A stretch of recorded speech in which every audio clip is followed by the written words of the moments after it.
Hello and welcome to Music Therapy. Music Therapy. I'm Heather. And I'm Becky. Why did you sound so confused at the sound of your own name?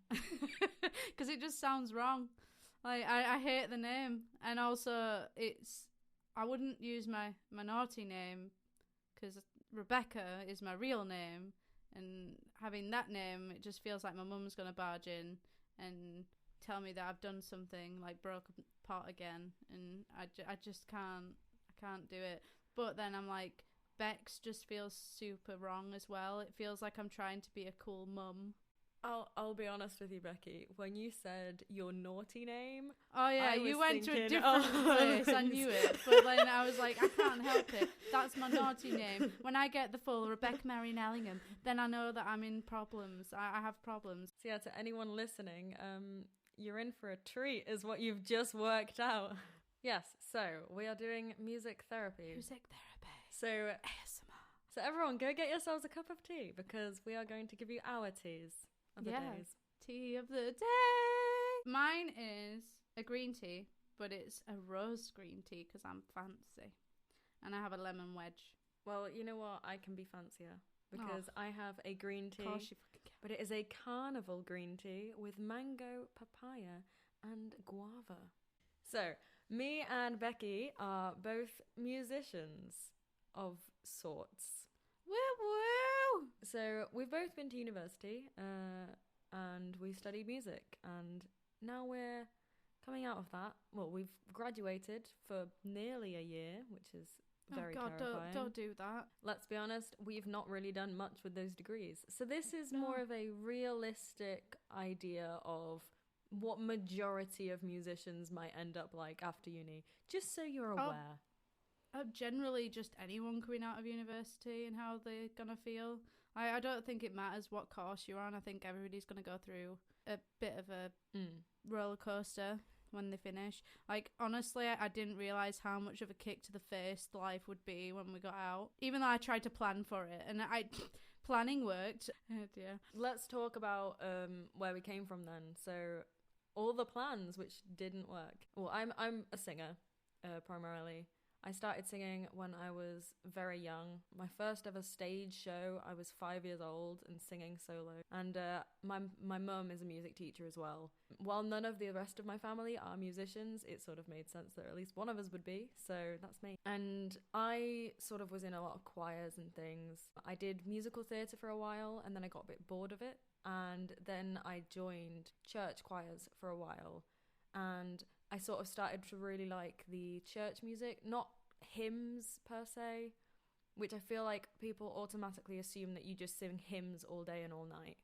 Whereas the music that I was singing in church choirs and chamber choirs more specifically was very like close harmony stuff, the sort of things you'd find in like Eric Whitacre, things like that, where you were seeing really interesting pieces of music and stuff that a lot of musicians who aren't in that sphere don't seem to even realize exist. That was the thing that sort of made me want to do a more classical route, because I was like, oh, if this is the music that I can do while doing classical, then I want to do this. I don't want to do the cheesy musical theatre anymore. I want to do this like clashy, unique sounding choir music that's just incredible.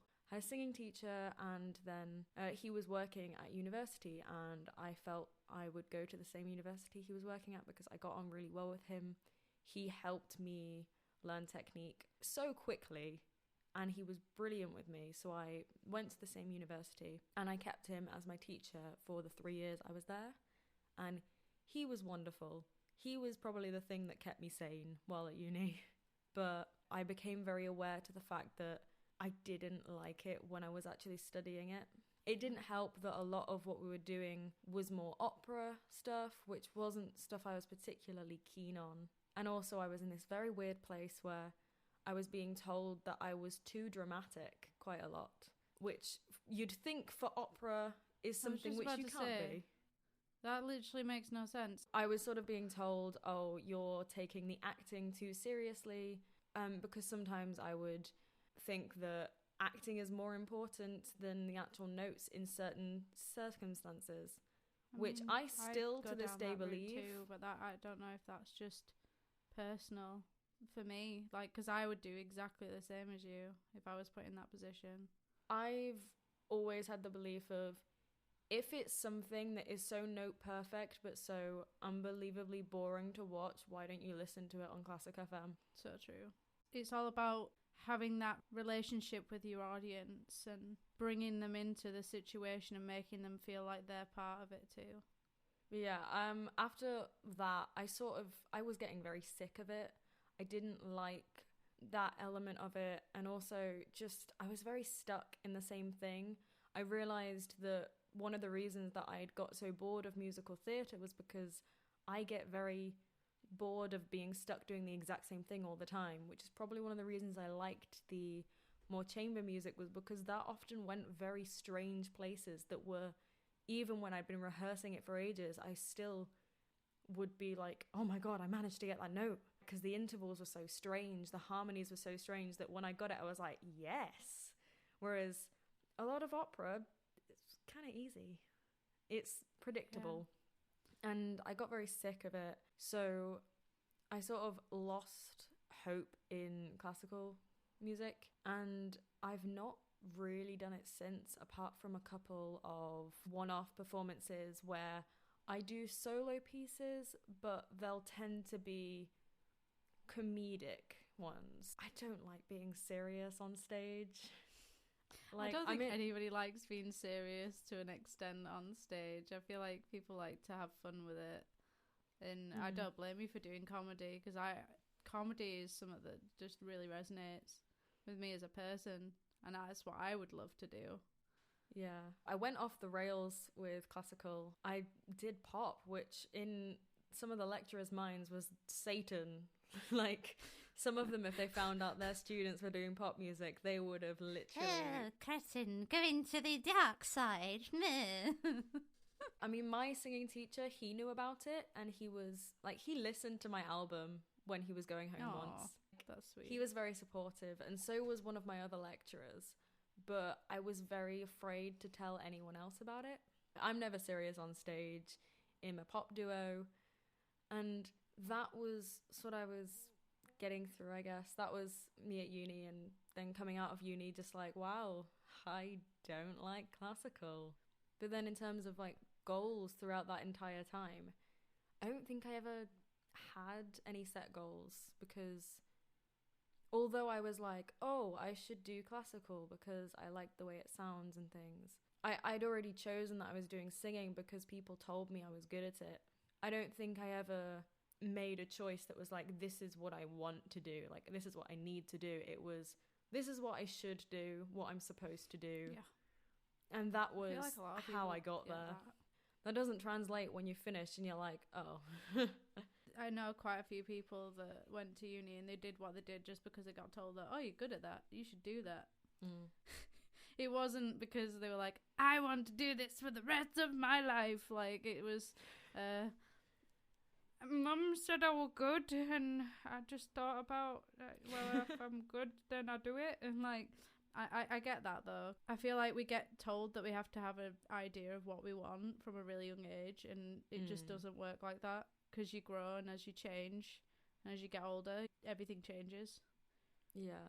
I just feel like you grow into yourself and you realise what you do like and you don't like. So what was your experience like? So I've always loved music from day one. Like, I've got no one in the family that's an actual musician outright, like teaching or doing it as a career full time. But my granddad sang a lot. He had random instruments laying around. My other granddad, he had an organ, like an electronic organ in the house when I was little, so I could sit and pray around on that when I was toddling. My mum was an avid listener of music, never actually played anything, so I was always surrounded by music and pop culture, and I love like 80s music and stuff like that. That was kind of like my upbringing. And then when I was in school, I started doing music. Started off playing guitar first, which is kind of hilarious because I'm way up. But I love music in general, just the whole thing of it. I playing guitar in school, and then I ended up in choirs as well, which is kind of funny. But I was in totally different choirs. I was in like a pop choir through school, and we'd go to the church to perform, but it's because it was the biggest venue that we could get. But I loved being in there because of the way that churches are, and the reverb, natural reverb that's in there. I just, like, if I could sit in a church and sing all day, I would, just like, because it makes me happy. I ended up in a funk band as like a lead singer while I was in school, which is hilarious, and I loved every second of it, and that's where I kind of bit the bug. It wasn't the subject that I got the highest score in either. I was so set on music at that point. I loved it so much. I just put all my effort in there, and I ended up moving to do college, and I went to just purely do music straight out of school, and I started as a guitarist. I can't believe I did that, because I didn't feel like I was at the level of everybody else. Anyway, about 2 months into starting that, I switched my main to my voice, because that's what I'd always done. I did that for 2 years, and then just because the curveball and all, and I thought, well, I want to diversify as much as possible. I ended up totally switching on my degree and becoming a film composer. I did do writing music for Image while I was at college, and I fell in love with it there. Similarly to how I just fell in love with singing and being a musician at school. I've always had a very business mindset, and you're always told to try and learn as much as possible and diversify as much as possible so that you've got more chance of doing something and getting somewhere with your career. So knowing that and being quite business savvy, because it's part of how I was brought up, I'm in quite a entrepreneurial family. I just really wanted to diversify in the creative industries as much as possible. I ended up doing film music, and I loved every second of it, but now out of uni I've like realised I've left a lot behind. It's kind of scary, because I've just neglected my voice, I've neglected my art side, and I need to get back in touch with my roots. But yeah, I'm a film composer, got my degree in film composition. I love it. I've lost a total direction. Which is where we both are at right now. You've lost your direction and don't know where you're going, and I've done the exact same thing. So uni sort of made us both lose confidence in ourselves. Because I feel like when you're at uni, you've got so many deadlines that you're just like, oh, I've got this goal here, this goal here, this goal here. I just need to finish them, and then I'll be graded on it. And that's proof that I can do well. But as soon as you don't have that anymore, and you don't have people literally marking everything you do, like, that's good, that's not good, you sort of just lose your way. Because I feel like that's how both of us went through uni, is we were just like, we need to get this done, we need to do it right, we need to do all the deadlines. I feel like I was productive because I had a rocket up my bum, because I had a ticking clock, which... We had a very interesting uni experience with that, because we had a literal ticking clock for every single assignment we had. Like, in most universities, it's like, oh, you gotta have it in by 12 on so-and-so day. Ours was like that, and then it was like a military alert alarm where it was going, you have 3 hours, 6 days, you know, you have 6 days, 3 hours and 25 minutes, like... Yeah. And 3 seconds, I'm like, ah! Like, that's just too much. You did have a rocket up your ass. Yeah. I mean, I think that having left uni and then having going so long with obviously that ticking time bomb, and then suddenly just going out and then there's just nothing. It's so confusing. Like, I'm still not used to it, because I'm trying to make projects of my own, but I'm just like, but there's no deadline. Like, what do I do with this? There's no deadline. There's also no ending. And we could set our own deadline and our own ending. But if we do that, then we're probably not going to stick to it. Yeah. Because there's nothing, we don't know what the outcome's going to be at the end. And it sounds so dumb. Looking at it from an outsider's point of view, people will just be very much like, well, just get on with it. Like... And I keep telling myself that. The more I say get on with it, the more I don't. I think we're both absolutely petrified of what could happen, so we don't even want to set off. Mm. That's the whole reason that we need to get into of why we're starting this. Yeah, so I think both of us have started this podcast because we want to try and push ourselves into doing things, but also acknowledge why we're like this, because we need to get that motivation back. We need to do this, but we don't acknowledge why we might be struggling with that in the first place. And I think there's too many people who sit there silently and don't acknowledge it, or don't even try to figure out why. And maybe if we can sit and have a discussion like this, we might be able to A, help ourselves, but also B, probably help some others who are going through the same situations that we are. Like how it feels when you leave uni and you've got no clue where you're going and the whole world's opened up in front of your eyes, but it's so scary because you're so small.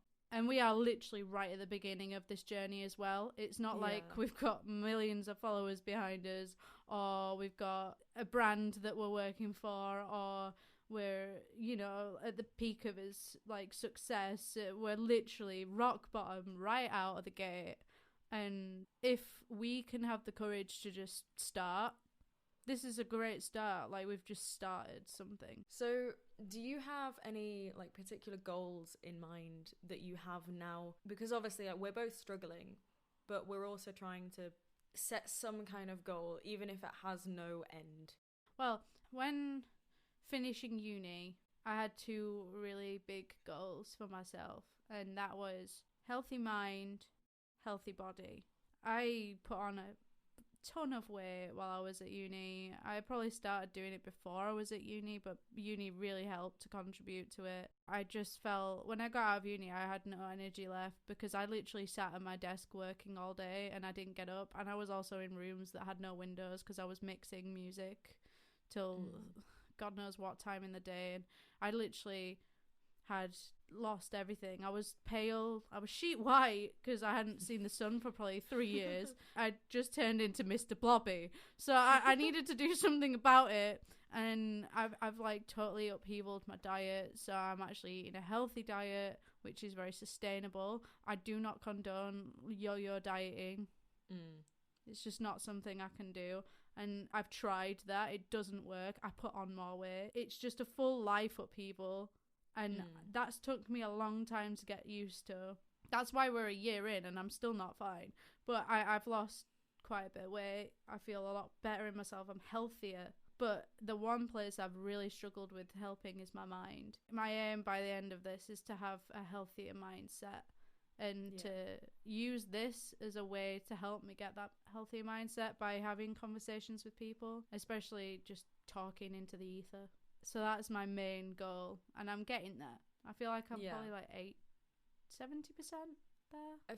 I feel like knowing you, for you in particular, you were so career minded and so centered on your career that you kind of ignored any emotional thing of any other kind.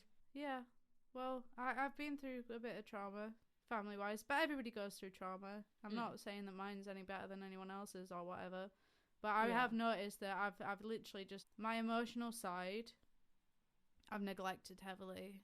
Yeah. I've been so driven on getting a career that I've literally just put a lot of myself to one side so that I can just focus on that. And this year I've literally took a year out to look at things that I was neglecting and probably pushing down inside.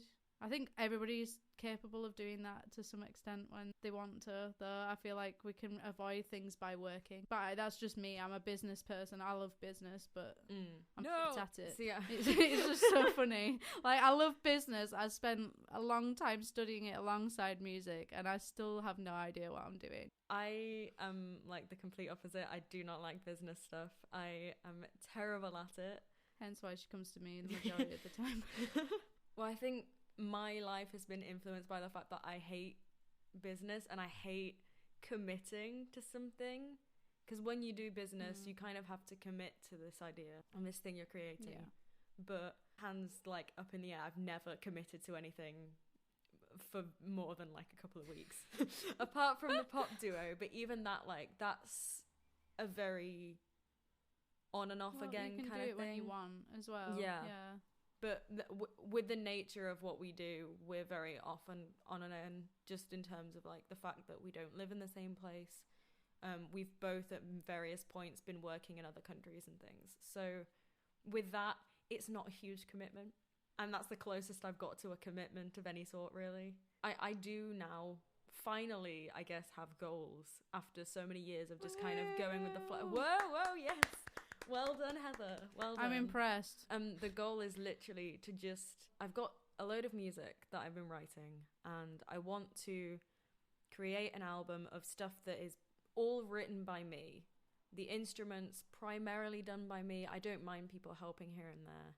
And like, I'm learning production stuff with someone who's helping me with it, so I can start taking it over myself. I don't want to just like release an album of various things. I want to include lots of other things, because like you, Becky, I used to do loads of dance. I used to do loads of art stuff. I used to write stories all the time, and then I just dropped it completely. Yeah.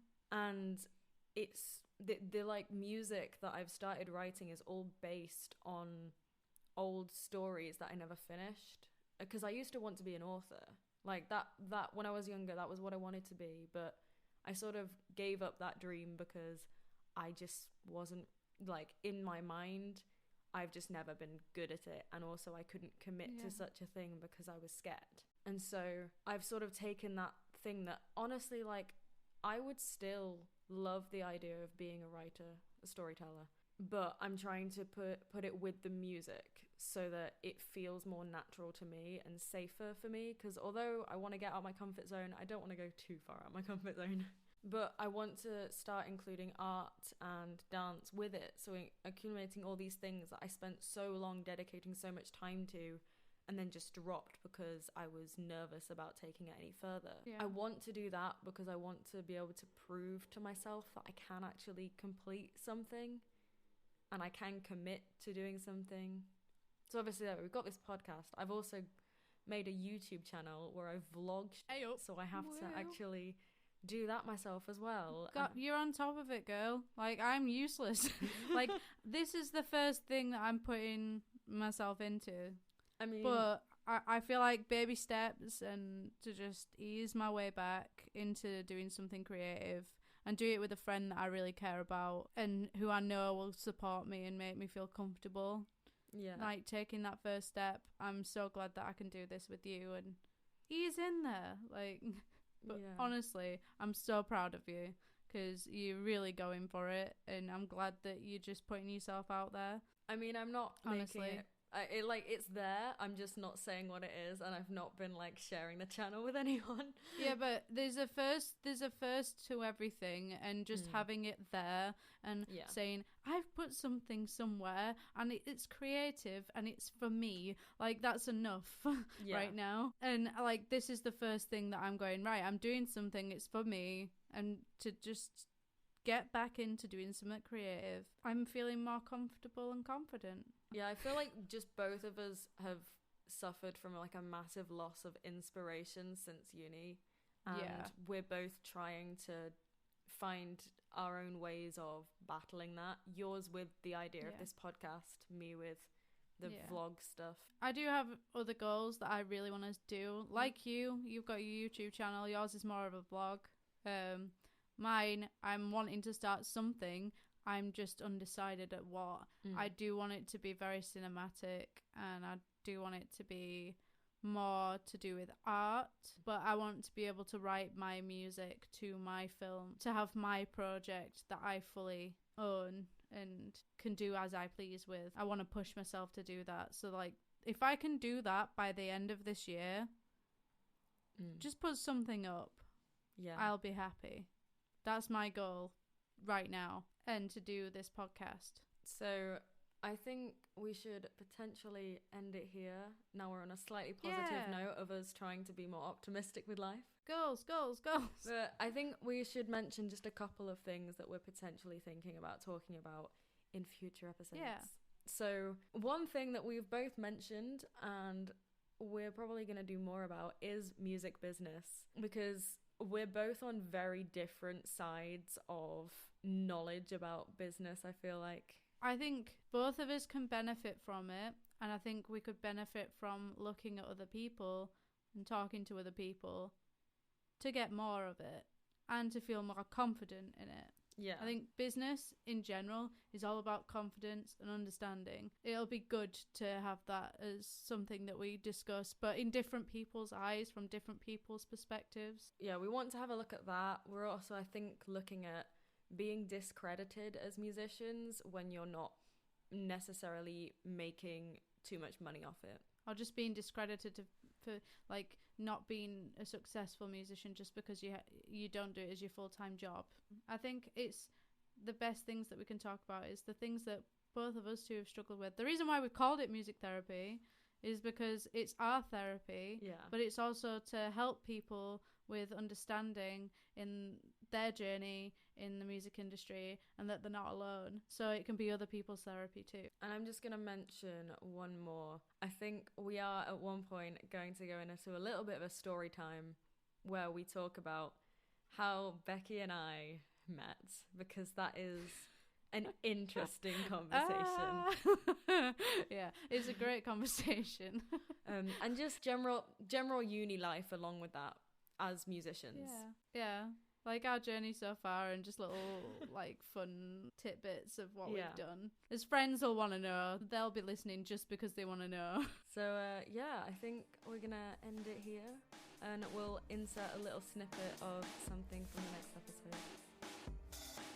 I'm going to put both their pictures on a dartboard, and if I hit that one, I will go with that one. I hit the wall, I'm going to pick someone else. They could have done that, like, quite happily. You don't know.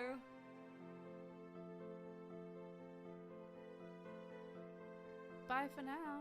Bye for now. Bye. Bye.